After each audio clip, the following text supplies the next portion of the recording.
Vous avez un tableau de suivi budgétaire qui est super propre. Tableau structuré, avec segments et avec des colonnes bien ficelées qui vous permettent de filtrer par date et par ligne budgétaire. On va faire encore mieux maintenant en automatisant tout cela. Et si votre tableau n'est pas encore propre, eh bien, je vous invite à d'abord voir le niveau 1. C'est parti pour les tableaux croisés dynamiques. Donc, au niveau 1, on est passé de cette chose à ceci. Et au niveau 2, nous allons donc apprendre de passer de ceci à tadam, cela. Nous avons donc ici un bilan budgétaire automatisé. Vous avez le détail ligne budgétaire par ligne budgétaire et vous pouvez filtrer par mois.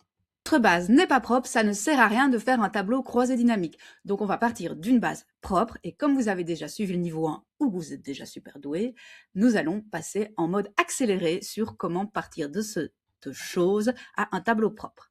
Alors, donc, CTRL A, CTRL L pour créer mon tableau avec des en-têtes.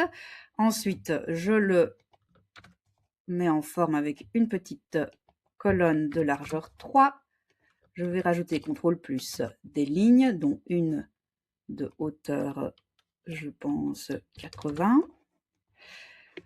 Dans affichage, je vais enlever le quadrillage. Je vais mettre ma date en format date courte.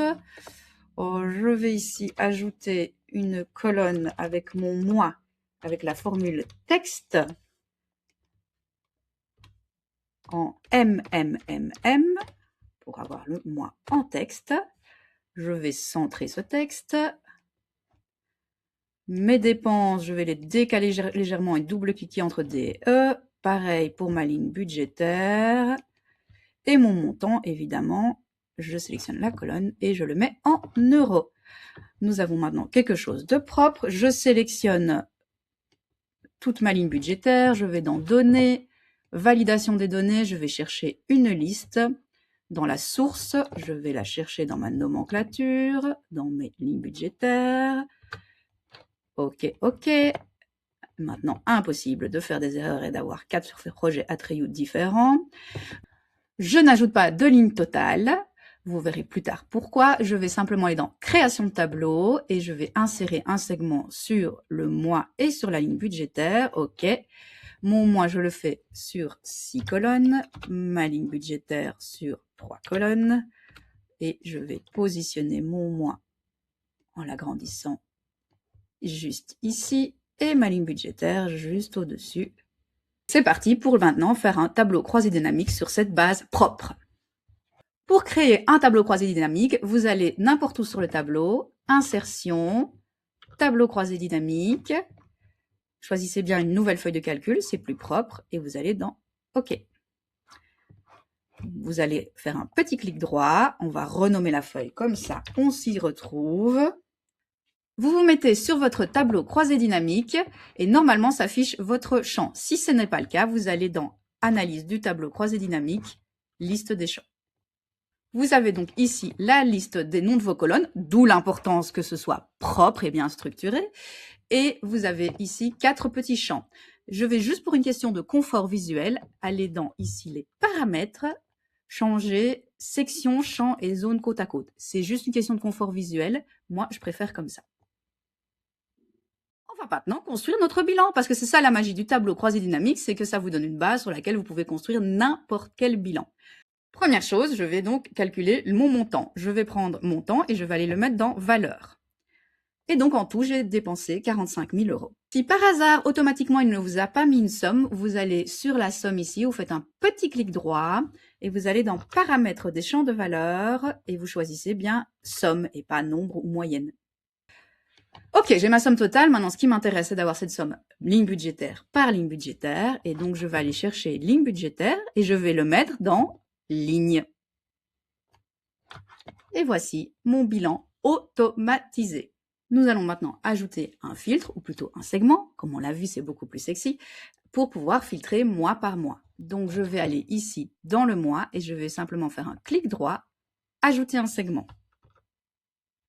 Et voilà, c'est encore beaucoup plus simple puisque vous ne devez plus faire les sommes manuellement. Quand je clique sur avril, j'ai le bilan du mois d'avril, ligne budgétaire par ligne budgétaire. Et si jamais vous voulez sélectionner plusieurs mois, vous allez dans Sélection multiple, ici, et vous sélectionnez ou désélectionnez les mois qui vous intéressent ou ne vous intéressent pas. Vous voyez qu'Excel, c'est juste une question d'organisation de l'information et plus finalement de formules compliquées. Dernier point d'attention, mais vraiment d'attention, parce que si vous ne faites pas attention à ça, vous allez après m'appeler en me disant « Mais il marche pas ton tableau, Natacha !» J'ai ici un projet Atrio à 1119 €. Si je crée une nouvelle ligne budgétaire avec quelque chose le 1er juillet, pour le projet Atrio, je suis toujours à 1119 € et je n'ai pas de mois de juillet. Est-ce un problème? Non, c'est une question de mise à jour. Pour que Excel ne turbine pas et ne devienne pas une usine à gaz, la mise à jour des tableaux croisés dynamiques n'est pas automatisée. Vous mettez n'importe où dans le tableau, analyse du tableau croisé dynamique, actualiser, et j'ai maintenant mon projet Atrio qui a augmenté, le mois de juillet qui est apparu. Si vous le souhaitez, vous pouvez changer les options. Vous allez n'importe où dans le tableau, analyse du tableau croisé dynamique, options, données, actualiser les données lors de l'ouverture du fichier. OK. Ça vous évitera de devoir penser à remettre à jour à chaque fois. Et on termine par la touche Sexy Excel, parce que si c'est joli, on a envie d'utiliser. Nous allons donc faire une mise en forme plus sympa en faisant un petit peu d'air autour du tableau avec une colonne de largeur 3. J'ajoute ici, entre la ligne 1 et 2, avec CTRL+, une ligne de hauteur 100. Je vais encore ajouter une petite ligne de titre ici. Dans Affichage, je vais enlever le quadrillage parce qu'on n'en a pas besoin. Je vais aussi modifier mon segment. Je le sélectionne, je vais dans Segment, je vais le mettre sur 4 colonnes. Je vais un peu diminuer sa taille et le mettre juste ici. Je vais terminer par ma ligne de titre. Je sélectionne 2 lignes. On vous a toujours dit qu'il ne fallait pas fusionner dans Excel. En fait, c'est pas complètement vrai. C'est pas grave si c'est en dehors d'un tableau structuré. Donc ici, je vais sélectionner, fusionner, centrer. On va le mettre en bleu avec un texte blanc et je vais appeler ça mon bilan budgétaire 2026.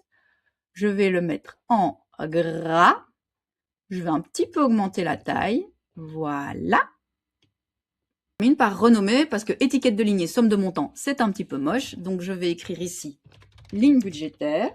Rien ne vous interdit de le changer. Et ici, total TTC. Dernière chose à faire, vous allez remarquer que si vous changez vos filtres, au fur et à mesure, la taille de vos colonnes bouge, ce qui n'est pas top pour avoir une mise en page chouette. Je vais donc changer les options du tableau. Je me mets n'importe où dans le tableau. Je vais dans Analyse du tableau croisé dynamique, Options.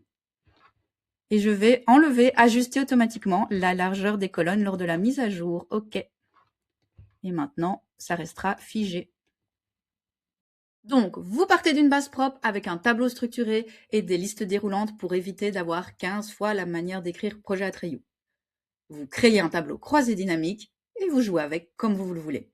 Vous venez de réaliser votre bilan budgétaire sans connaître des formules compliquées, sans copier-coller, sans erreur si vous n'avez pas oublié de mettre à jour votre tableau, et de manière très rapide et efficace. Et le tout avec quelque chose de sexy que les équipes vont avoir envie d'utiliser. Parce que c'est ça le plus important dans le secteur associatif, c'est d'avoir des outils simples et efficaces au service de votre mission. Je vous ai mis le lien vers le fichier modèle dans le descriptif de la vidéo. Et si vous avez d'autres besoins pour votre ASBL, n'hésitez pas à commenter cette vidéo. Et si vous voulez pimper votre fichier Excel, contactez-moi.